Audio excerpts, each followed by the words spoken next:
जय हिंद। आज के इस वीडियो में मैं आप लोगों को द कश्मीर फाइल के नाम से जो डॉक्यूमेंट्री फिल्म बनी हुई है उसमें जिस घटना को दिखाया गया है उसके बारे में हम समझाने का प्रयास करेंगे। क्योंकि कोई भी जो दंगा होता है वो एक दिन में उसकी पृष्ठभूमि नहीं तैयार हो जाती है। वो पृष्ठभूमि कई वर्षों से चलती आती रहती है और किसी एक दिन बहुत तेज़ी के साथ उजागर हो जाती है। तो उस चीज़ को हम लोग समझते हैं कि आखिर 19 जनवरी की रात को जो दंगा हुई थी उसकी शुरुआत किस प्रकार से होती है और वो दंगा कहाँ तक पहुँच जाती है। तो इस क्रम में सबसे पहले हम लोग ये समझेंगे कि धारा 370 जो लाया गया था वो कब लाया गया था और किसके द्वारा लाया गया था। तो जब भारत और पाकिस्तान का बंटवारा हुआ 15 अगस्त 1947 को, उसके पहले ही जम्मू कश्मीर के क्षेत्र में पाकिस्तान के आतंकी घुस गए थे। वहाँ पे घुसपैठ कर लिए थे पाकिस्तान के जो आतंकी लोग थे। तो वहाँ पे जम्मू कश्मीर में 1947 के बाद वहाँ पे लगातार दंगा होता रह रहा था और आतंकी तो वहाँ पे पहुँच ही चुके थे। लेकिन जम्मू कश्मीर जो था वहाँ के राजा हरि सिंह थे, वो न तो जम्मू कश्मीर को भारत में मिलाना चाहते थे और ना ही उसे पाकिस्तान में मिलाना चाहते थे। वो ये सोचते थे कि हम एक अलग देश बनाएंगे, जम्मू कश्मीर को एक अलग देश बनाएंगे। लेकिन जब वहाँ पे बहुत ज़्यादा खून खराबा होने लगा तो राजा हरि सिंह को ये लगा कि हमें कश्मीर को भारत में मिला देने से ही भलाई है। तो वो कश्मीर को भारत में मिलाने के लिए उस टाइम के तत्कालीन प्रधानमंत्री पंडित जवाहरलाल नेहरू जी के पास आए और उन्होंने कहा कि आप कश्मीर को बचा लीजिए। तो जब उन्होंने ये कहा कि कश्मीर को बचा लीजिए तो वो उस टाइम गृह मंत्रालय जो था वो सरदार वल्लभ भाई पटेल जी के हाथों में था। तो उन्होंने राजा हरि सिंह से यह शर्त रखा कि आपको विलय पत्र पे सिग्नेचर करना पड़ेगा, तब हम आपके जम्मू कश्मीर को बचा लेंगे। तो राजा हरि सिंह इस फैसले को लेने में थोड़ा बहुत और ज़्यादा देरी कर दिया और तब तक पीओके के क्षेत्र में पाकिस्तान वाले आतंकवादी घुस चुके थे।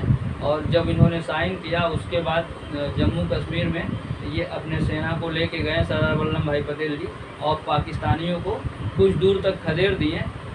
और खदेड़ने के बाद हालांकि जो पीओके का क्षेत्र था उसको शांत नहीं करा पाए थे। पीओके वाला क्षेत्र बच गया था जम्मू कश्मीर का। तो इस प्रकार से जम्मू कश्मीर को राजा हरि सिंह के विलय पत्र पर साइन करने के बाद भारत में मिला लिया गया। उसके बाद राजा हरि सिंह ने अपनी एक मांग रखी कि हम जम्मू कश्मीर को एक विशेष राज्य बनाना चाहते हैं, विशेष राज्य का दर्जा देना चाहते हैं, जिसके बारे में उन्होंने वहाँ के एक राजनीतिक ही व्यक्ति थे फारूक अब्दुल्ला ने एक ड्राफ्ट तैयार की जिसे धारा 370 के नाम 370 या 35A के नाम से जाना जाता है। तो उन्होंने इसमें इस ड्राफ्ट को इस प्रकार से तैयार किया कि जम्मू और कश्मीर को एक अलग राज्य का, एक विशेष राज्य का दर्जा मिल गया, जिसके तहत जम्मू कश्मीर में भारत का कोई और व्यक्ति जाके ना तो ज़मीन खरीद सकता था, ना तो व्यापार कर सकता था और जम्मू कश्मीर के लोग भारत के साथ सब कुछ कर सकते थे।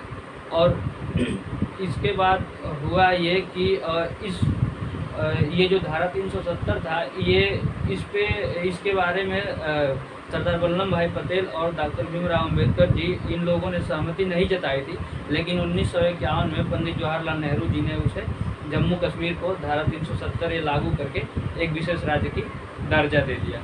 यहाँ फारूक अब्दुल्ला की जो मुख्य चाल थी 335 में, वो ये चाहते थे कि कश्मीर को हिंदू मुक्त बनाना चाहते थे फारूक अब्दुल्ला। तो वहाँ पे जो हिंदू लोग थे उनके ऊपर लगातार कुछ न कुछ प्रकार से दंगे अत्याचार इस प्रकार से चलता रहता था। हालांकि कश्मीर घाटी में हिंदू की संख्या हिंदू लोगों की जो जनसंख्या थी वो करीब कुल जनसंख्या की 30% जनसंख्या हिंदू लोगों की थी। इनका अपना वहाँ पे ज़मीन था, खेत था, घर था, सब कुछ था। लेकिन इन लोगों के ऊपर जो मुसलमान लोग थे वो चूँकि इसमें पीओके के क्षेत्र में पाकिस्तानी आतंकी घुस चुके थे, जो इन्हें यहाँ के मुसलमानों को जिहाद का नाम दे करके बार बार उकसाया करते थे, जो हिंदुओं के खिलाफ बगावत किया करते थे। उसके बाद ये तो ऐसे चलता रहा। फिर समय आता है 1975 का। 1975 में इंदिरा गांधी और शेख अब्दुल्ला के बीच में एक समझौता होती है, जिसमें शेख अब्दुल्ला जो थे वो जम्मू कश्मीर को यूनियन टेरिटरी यानी कि केंद्र शासित प्रदेश बनाने के लिए सहमत हो चुके थे। लेकिन जब वो केंद्र शासित प्रदेश बनाने के लिए सहमत हुए थे तो जमात नाम के एक संस्था थी जम्मू और कश्मीर में, और जमात और JKLF की जो संस्था थी, ये इन लोगों ने जम्मू कश्मीर को केंद्र शासित प्रदेश बनाने से विरोध किया, बहुत ज़्यादा विरोध किया। और विरोध करने के बाद से यहीं से जो दंगे की जो बिल्कुल शुरुआत हो जाती है वो यहीं से होती है। इसके बाद यहाँ के जो जम्मू कश्मीर के नेता थे, फारूक अब्दुल्ला हो गए, मोहम्मद गुलाम करके एक नेता हैं जो इनके बहनोई हैं फारूक अब्दुल्ला के, गुलाम मोहम्मद शाही। तो इन लोगों ने क्या किया कि मुसलमानों को ये लोग बहुत ज़्यादा वहाँ पे सपोर्ट करने लगे, और इस प्रकार से प्रचार वहाँ पे बयानबाजी करने लगे कि मुस्लिमों के प्रति ये लोग बहुत ज़्यादा सहनशील होने लगे, और कुछ ओतों के चक्कर में ये लोग भड़काऊ भाषण भी देने लगे, जिससे हिंदुओं के ऊपर गलत प्रभाव पड़ रहा था और मुसलमानों को सपोर्ट मिल रहा था उस भड़काऊ भाषण से। उसके बाद शेख अब्दुल्ला की सरकार 1980 में जम्मू कश्मीर में भी थी। तो इन्होंने क्या किया कि वहाँ के 300 स्थानों का नाम बदल के और इस्लाम के नामों पे रख दिया।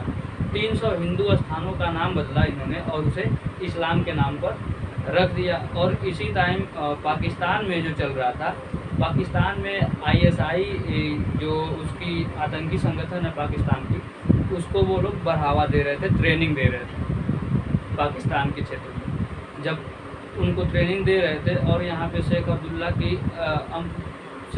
की सरकार थी, तो इसके बाद ये होता है कि 1986 में एक चुनाव होता है, और तब तक ये JKLF वाले जो हैं, JKLF एक आतंकी संगठन है जो कि कई देशों में थी, और 1986 में ये आके और जम्मू कश्मीर में भी स्थापित हो गई थी JKLF। ये पाकिस्तान की एक आतंकी संगठन ये भी था।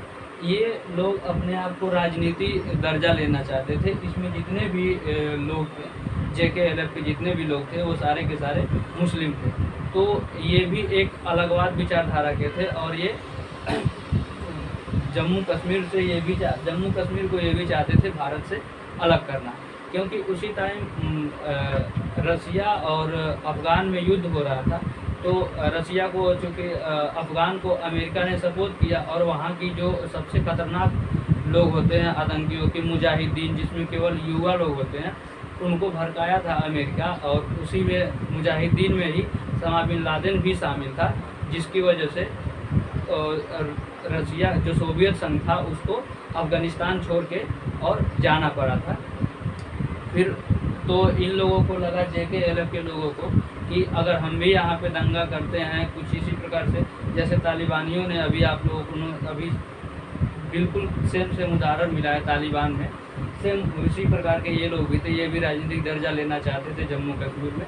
तो वहाँ पे जब जम्मू कश्मीर राज्य का चुनाव हुआ, तो इसमें JKLF के जितने भी नेता थे वो जाके आतंकी चुनाव लड़े, मुस्लिम यूनाइटेड फ्रंट के नाम से, फ्रंट के बैनर के नीचे ये लोग चुनाव लड़े, और 1986 के चुनाव में ये लोग हार गए। 1986 के चुनाव में हारने के बाद से जो घाटी का क्षेत्र था उसमें बहुत ज़्यादा विवाद शुरू हो गया। हिंदू मुस्लिम को, जो मुस्लिम थे वो हिंदुओं को टारगेट करने लगे। और उसी समय बात आती है 1989 की। तो 1989 में JKLF के लोगों ने क्या किया, एक भारतीय जनता पार्टी के नेता थे तपलू नाम करके, उनका इन लोगों ने सबसे पहले JKLF के लोगों ने हत्या कर दिया। जिसके बाद हत्या करने के बाद से ये हिंदुओं में एक आशंका पैदा होने लगा कि हिंदू भाई जो लोग हैं वो यहाँ पे असुरक्षित हैं। फिर उसके कुछ ही दिन बाद 1990 से पहले ही करीब नवंबर की बात है, 14 नवंबर के आसपास में इन लोगों ने JKLF के लोगों ने JKLF के ही संगठन के एक आतंकी था मकबूल भट्ट को जम्मू कश्मीर उच्च न्यायालय के जो न्यायाधीश थे नीलकंठ गंजू जी ने मकबूल भट्ट को फांसी की सज़ा सुनाई थी। तो इन लोगों ने क्या किया, नीलकंठ जी को JKLF के आतंकियों ने न्यायालय के पास ही गोली मार के हत्या कर दी, जिससे कि और ज़्यादा हिंदू लोग डर गए वहाँ पे। उसके बाद से होता है ऐसे है कि अब ये दंगा, क्योंकि ये लोग चुनाव में हारे थे और उस चुनाव को एक धांधली बताया गया था, तो ये चुनाव में हारने के बाद से बहुत ज़्यादा वहाँ पे दंगा करने लगे, सरेआम कत्ल करने लगे, महिलाओं का रेप करने लगे, हिंदू महिलाओं का इन लोगों ने रेप करने लगे। हालांकि सारे मुसलमानों को हम नहीं कह सकते हैं कि सारे मुसलमान जिहाद के रूप में आए थे वहाँ पे उभर के। कुछ ऐसे भी थे जो हिंदू को सपोर्ट भी करते थे। तो उसके बाद विद्रोह तो बहुत तेज़ी के साथ आगे बढ़ रहा था।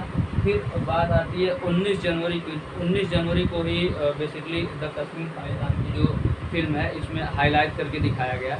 19 जनवरी को होता ऐसे है कि 4 जनवरी को एक वहाँ जम्मू कश्मीर का लोकल जो अखबार है आफ्ताब के नाम से चलता था, तो वहाँ पे अखबार में इन लोगों को जम्मू कश्मीर घाटी को जो जितने भी हिंदू लोग थे, जिसे कश्मीरी पंडित के नाम से जाना जाता है, इन लोगों को वहाँ से घाटी छोड़ के जाने के लिए पहले ही धमकी दे दी गई थी। पहले धमकी दिए जाने के बाद से कुछ पलायन तो हिंदुओं का वहाँ से शुरू हो भी चुका था और कुछ लोग बचे हुए थे। तो 19 जनवरी की 18 और 19 जनवरी की मध्य रात में बिल्कुल सारे स्थानों की बिजली काट दी जाती है और उसके बाद केवल मस्जिदों में बिजली रहती है।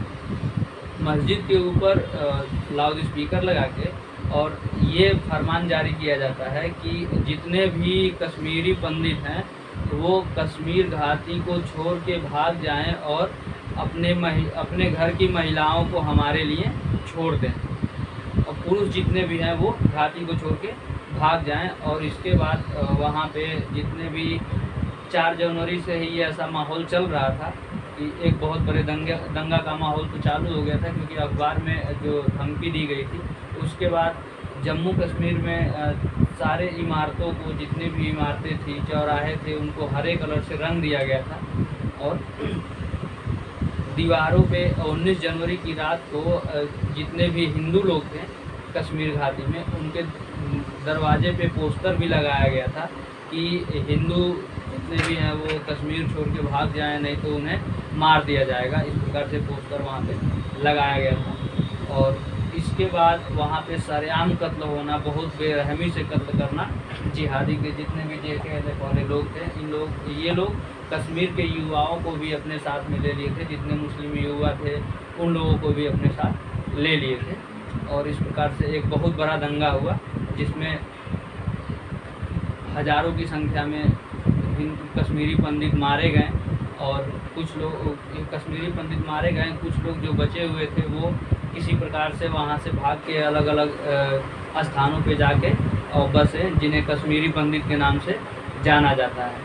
तो इस प्रकार वहाँ पे एक महिला टीचर भी थी, टिक्का जिनका नाम था, वो उनके बेटे के सामने ही उनका रेप किया गया और उनकी शरीर को आरा मशीन से 2 भागों में काट दिया गया। तो हालांकि 2 भागों में काटने के बाद भी वो जिंदा थी। तो इस प्रकार से इन लोगों ने, जो जितने भी JKLF के लोग थे, वो बहुत ज़्यादा वहाँ पे हिंदुओं के ऊपर अत्याचार किए, जिसको इस मूवी में दिखाने का प्रयास किया गया है। क्योंकि ये मूवी जो आई हुई है इसमें 30 सालों में, आज 1990 की ये सारी घटनाएं मैं आपको बता रहा हूँ, और 30 सालों में ऐसा कोई भी घटना सामने निकल के नहीं आई, ऐसा भी कोई डॉक्यूमेंट्री सामने निकल के नहीं आई जिसके बारे में लोगों को पता चल सके कि जम्मू कश्मीर में ऐसा भी हुआ था। हालांकि बहुत सी घटनाएं होती हैं जो चर्चा में आ ही जाती हैं, लेकिन ये घटना अभी चर्चा में बहुत ज़्यादा तो नहीं आई हुई थी। जो लोग बहुत अच्छे से जानते थे उनको इस चीज़ के बारे में, इस घटना के बारे में पता था। बहुत ज़्यादा लोगों को इसके बारे में पता नहीं था, जो कि हमारे ही देश का ये घटना है और हम ही लोगों को इसके बारे में पता नहीं था। तो इस प्रकार से मैं आप लोगों को इस जो कश्मीर फाइल मूवी थी उसको समझाने का प्रयास किया, और ये भारत की एक सच्ची घटनाओं में से है, जिसका कई लोग विरोध भी कर रहे हैं इस मूवी का। तो उम्मीद है आप लोगों को ये वीडियो मेरा पसंद आया होगा। हालांकि इसमें मुझे राजनीति में कोई मुझे इंटरेस्ट नहीं है, लेकिन जब सामने आया था तो मैंने सोचा कि इस पर भी एक वीडियो बना देते हैं। जय हिंद। अब मिलेंगे हम लोग अगले वीडियो में।